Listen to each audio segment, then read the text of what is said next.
बचपन से पाले पोसी आसरा लगाई के आज मोर दुलारी बेटी हो गई पराई के।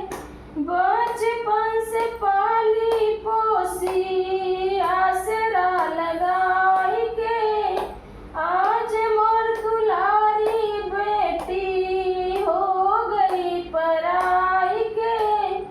दुआरे पे पापा रोवे आंसुआ बहाई के कोहे भर में मम्मी रोवे बेटी बेटी कोही के।